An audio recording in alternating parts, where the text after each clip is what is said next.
All right. 29 May. All right. The field. So the field is the area within the boundary lines. Okay. So we look out there at River Bluff, we see the lines. The field is everything in between. The field of play is the area within the sidelines and the goal lines. Okay. And this was something as a new official, it took me a few years to kind of put it together. But the field of play is very important. And a lot of the rules apply to the field of play that don't apply into the end zone. You just have to separate the two. And there are times when we talk about force, we're talking about one direction from the field of play into the end zone. So you got to understand what that means. The new fumble rule applies to this as well. It's in there as well. The side zones are the areas bounded by the sidelines, the hash mark, and the goal lines. Okay, so basically the field's divided up in thirds. In between the goal lines, the field of play is divided in thirds. The end zones are 10 yards in depth and are located at each end of the field between the goal line and the end line. You go to a 1A school that does not have turf and you count 9.5 yards in the end zone, leave it. It's fine. Okay. It is what it is. If one end zone is 11 yards, and the other one's 9 yards, it's okay. Just put it on the game card. All right. Okay. Um, Yeah, just play the game. All right. Don't tell the coach he's got to redraw the lines, okay? Because that's not going to happen. All right. But yeah, so they're 10 yards. The goal line is in the end zone. Okay. So some of these fields have multiple lines. They're all different colors. Soccer, lacrosse, field hockey, whatever, all sorts of stuff. The goal line is the end zone. And so when we talk about the ball penetrating the end zone, it just has to break the plane of that goal line. It is in the end zone. Right? And the team's end zone is the one it is defending. Seems simple in concept. You get a play with a couple of turnovers and people running the wrong direction, you get all turned around. It's pretty easy to forget which way which team was going, so to kind of reorient yourself on the field. Mhm.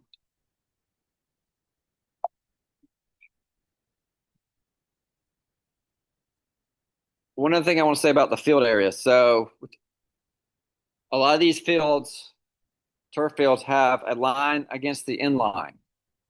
So there'll be like a black line, or I think almost a yellow line touching the white line. Out of bounds is the white line. So if you see a foot land in the yellow or the black, that's still in bounds. So when in the pregame, walk the field, make a mental note of the color of the lines, especially the back judges, especially the referees, because if we're backed up and they're punting from their own end zone, I have to know what line is the out of bounds line in case he steps on it. So, but just these fields have a lot of lines. They got lines going through the center of the field they're not supposed to. So just be aware of that. Fighting is any attempt by a player or non-player to strike or engage a player or non-player in a combative manner unrelated to football. Such acts include, but are not limited to, attempts to strike an opponent with arms, hands, legs, or feet, whether or not there is contact. So if I take a swing at James, do I have to make contact? No. It's fighting. Okay. It's a personal foul. It's not unsportsmanlike. So when we say all personal fouls require contact, 99% of the time. Okay. All right. 99% of the time. All right. Fighting is the one exception to that. Okay. If I kick at him, if I swing at him, now let's try not to go looking for stuff. If I, with an open hand, kind of shove James in the face mask because he says something about my mother, flag it. 15 yards, but it's not a punch. Okay. A punch is a closed fist. All right. So the little shove in the face, flag it, send him off for a play, separate them. But try not to go looking for punches. Okay. In a combative manner unrelated to football. So if I'm running and I've been watching weekends football, and I take my fist and I try to punch the football when I'm 16. So I don't know where my arm's going, and I accidentally hit Sam Davis in the side while I'm punching the football. Was I doing a motion that was related to football? Yeah, right. I was trying to punch the football out, right? So is that fighting? No, it's not. It's not fighting. Not fighting. But if I step on Sam, I kick him, I close fist to the helmet, then that's what we're looking for. Okay. All right. Make it obvious. Make it so the grandmother in the stand starts yelling at her grandson for throwing a punch. Okay. When you hear that, you can eject them. You can eject them. Yeah. And then on your game card, you as the ejecting official need to write down the number and the time, quarter, time on your game card. And you need to try to get a name. Coaches will tell you the name. All right. But you don't go get the name. The referee goes and gets the name along with whoever's coming with him. So if James is the line judge and we eject one of the home team players, is James going to come with me while I tell the coach he's ejected? No, no, no. I'm going to take the back judge. Or if Bill Randolph is my umpire, I'm taking Bill. Okay. All right. Yeah. But yeah, so we're going to give James a break. Okay. When James gets lined back up, he's going to hear about it. But I'm going to go over there and I'm going to tell the coach, hey, player number 7's been ejected for throwing a punch. A lot of times, if it's obvious enough, they've already seen it. They know. And so but then you need to ask them, hey, what's the kid's name? And then you need to write down the name, and then you need to give it to the ejecting official. Because when you get home, you need to do your ejection report online. You can let me know about it. It's always useful to let me know about it. And then when the line judge does the penalty game report, he also needs to note there was an ejection. You don't have to put the details, but you need to put in the penalty game report there was an ejection, because if you do that and then James forgets to turn in his ejection report, high school league's going to notice that. They get notified. And go, oh, I'm missing an ejection report, so let me find out. Okay.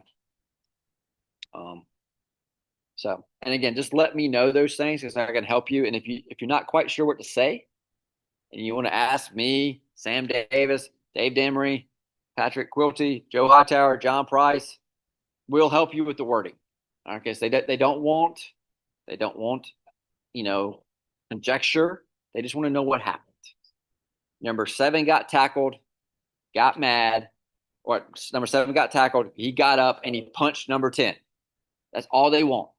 Okay, that's all they want. They don't want any additional stuff, because the more stuff you kind of try to flower it up, then the more stuff they have to investigate. Okay, and these are time sensitive. So if you eject a kid on a Friday night, then I think it's 2 weeks. I think he has to sit out is the rule. Okay. And so if they get the ejection report on a Tuesday, now they've got to try to do the investigation, find the film and the clips and everything. And now it's Wednesday, Thursday. Coaches are mad because they've been practicing, because they said, well, we didn't hear anything. I guess the kid can play, even though they know the rules. Yeah. So yeah. So it's important that we get these turned in a time sensitive manner. First touching during a free kick. It is first touching if the ball is touched in the field of play. So we already mentioned what that was, right? By any K player before it crosses R's free kick line, and before it's touched there by any R player. During a scrimmage kick, it is first touching if the ball is touched by any K player in the field of play and beyond the expanded neutral zone before it's touched there by R and the ball has come to rest. So what is the big difference between first touching for free kicks and scrimmage kicks? Location, right? So in a free kick, first touching is within the neutral zone, the 10-yard belt, right? During a scrimmage kick, first touching is beyond the expanded neutral zone, which is 2 yards, and the defensive from the defensive line of scrimmage, right? But it cannot be expanded into the end zone, so it's only in the field of play. Okay. And as John and I can attest, the touching of a low scrimmage kick that goes out of bounds is always ignored.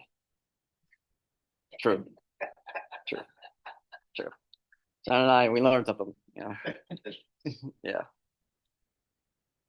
Force is the result of energy exerted by a player, which provides movement of the ball. The term force is used only in connection with the goal line and only in one direction, i.e., from the field of play into the end zone. We've seen that definition before.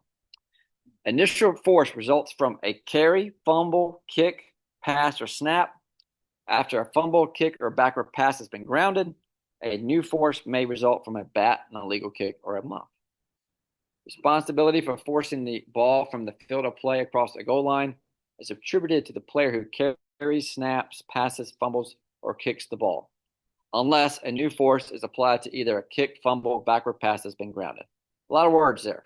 Okay, and this is a difficult concept. This is not something, as a new official, it's easy to pick up. It's easier to understand it in the field, in the game. Basically, the ball is snapped. All right, the ball is now in motion. Okay, so the snap is a force, right? Yes, right. Okay, that's the initial force, right? And then I take that ball and I hand it to James, and he's running with it. He's carrying it. Do we care if James fumbles at the 40-yard line and it goes out of bounds at the 42? Force is not a problem here, right? But we care if the goal line comes into play. So he's carrying it. He's running. He's running. He's kind of out of shape. He ate one too many Twinkies before the game. Started cramping up about the 5. Gets chased down by Demery at the 2. Ball comes out. Okay, that force still belongs to who? James, right? He carried it. He fumbled it. That all belongs to James. As that ball is going into the end zone, if it's not touched, who does that belong to? James. If that ball stops at the 1, because we're at a soggy, wet Wagner Sally, South Carolina, and the ball just sits there, and then Sam Davis tries to fall on it, and he slips, and he hits it, and the ball goes in the end zone. Now, who does that belong to? Sam Davis. Okay, Sam Davis. And so it matters. That ball is now in the end zone, so it matters who's in zone, right? Is that Sam's end zone? Is it James's end zone? That makes a big difference. And then it matters who recovers it. Okay? It matters who recovers it. But that's what we're talking about. That force for the ball going into the end zone. Simple definition for newer folk. How did the ball get to the end zone? How did it get there? Yeah. Yeah. If I'm throwing a pass, can a new force be applied to that ball in flight? If I kick it, can a new force be applied? So if I kick it and it gets blocked and it goes behind me, am I still responsible for that initial force? Yes. Yes, I'm still responsible for that initial force, not the person that blocked it. Yeah, yeah. So not 2 trains passing by at a certain rate. But to have a new force, it has to be grounded. So if the ball has not touched the ground, there is no new force. Okay, just the initial force. All right. But again, a very difficult concept, and something that you'll get more comfortable with over time. And then they kind of repeat themselves. The muffing or batting of a pass, kick, or flight and fumble is not considered a new force. We just said that. Force is not a factor on kicks going into ours end zone, since these kicks are always a touchback regardless of who supplied the force. If I punt it and it's going towards Demery's goal line, and Demery's a punt returner for whatever reason, and he's gonna run it back. Yeah, he's gonna run it back, right? Problem is he can't catch it. So he muffs it at the 10, and then he tries to pick it up at the 5, and he ends up accidentally kicking it, and it rolls into the end zone. Has that kick ended? No. So has a new force been applied? No. So that's still a kick. So it's a touchback. Okay. So it doesn't matter if James is running down there for K and he falls on it in the end zone. Touchdown, I scored. Bands playing, cheerleaders are going crazy, fireworks, light displays, all that stuff, right? Yeah, it's a touchback. Back judges. Take a deep breath. Take a second. Take a deep breath. Think about what happened before you do any sort of signals. Okay. Give yourself a chance to kind of process that. when a backward pass or fumble is declared dead in the end zone of the opponent of the player who passed or fumbled with no player in possession. Force is not a factor. Okay. And we'll talk about that fundamental later, but just know that there's two times that force is not a factor. But the one that we're worried about 99% of the time is that kick's going into our end zone. And it doesn't matter if it's a free kick or a scrimmage kick, right? It's kicks. Right? Formations. A scrimmage formation requires a minimum of how many? 5 players legally on their line at the snap. So can you have an illegal formation foul that's a dead ball foul before the snap? No. No. They have a chance to fix themselves. Okay? A scrimmage kick formation is one in which no player is in position to receive a hand-to-hand snap from between the snapper's legs, and at the snap, either a player is in position with the knee on the ground 7 yards or more behind the line of scrimmage, and in position to be a holder and receive the long snap, and with another player 3 yards or less behind that player in position to attempt a place kick. We've all seen this, right? A player is 10 yards or more behind the line of scrimmage and in position to receive the long snap, i.e. punt formation. So we've got field goal try formation, and we got punt formation. Now, John Price, you're doing your Saturday game at Bethune-Bowman, homecoming, and they go out to punt, and that kicker, or who's supposed to be the kicker, is about 8 yards behind the snapper. Is that scrimmage kick formation at Bethune-Bowman? Yes, it is, because he can't snap it back 10 yards. And if we made him snap it back 10 yards, you'd have a lot of work back there because the ball's not going to get there. All right. So if it looks like a scrimmage kick formation, it's a scrimmage kick formation. All right. If they're in a shotgun snap and they want to quick kick it with their quarterback, and he's in a shotgun snap and he takes 2 steps back, that's not a scrimmage kick formation. Okay. And why does scrimmage kick formation matter? Snapper gets protected. Snapper and numberings. Numberings. Depending on the down, the numberings change. But you always have to have 5 A players legally on their line of scrimmage at the snap. A free kick formation is a formation used for a free kick down, following the ready for play for a free kick down, and until the ball is kicked, all our players must be behind their free kick line. All K players, other than the kicker and holder, must be behind their free kick line. Okay, all right. And there is, when we get into Rule 6, there's another thing to that, right? When the ball is kicked, how many have to be on? What's the minimum you have to have on the side of the kicker? 4, right? But again, following the ready for play and until the ball is kicked, that's when this has to apply. Mm-hmm. All right. Fundamental. Number 3, dead ball. A game official seldom kills the ball. It is already dead by rule. Okay, so we do not, when coaches say you play to the whistle, is that true? No. The rule book determines when the ball is dead. Our whistle just informs everybody that the ball has become dead by rule. Yes. If our whistle kills the ball, then what do we have? An inverted whistle. Yeah. No live ball causes the ball to become dead. And as a new official, the first time you get 2 kids fighting behind the play, what are you going to do? Blow the whistle, because we've all done it, right? We've all done it. They're fighting. Yes, I understand. They're fighting, but he's still running. Okay. It's not a live ball foul. Okay. All right. Football is one of the few sports where a foul occurs and the play continues. Think about it. Basketball, you have a foul. What happens? Stops. Most fouls in soccer stop. So, if there's advantage, they'll keep going. But yeah, so a lot of other sports, if a foul occurs, it stops. And football, we keep going. A dead ball may become live only by a legal snap or free kick.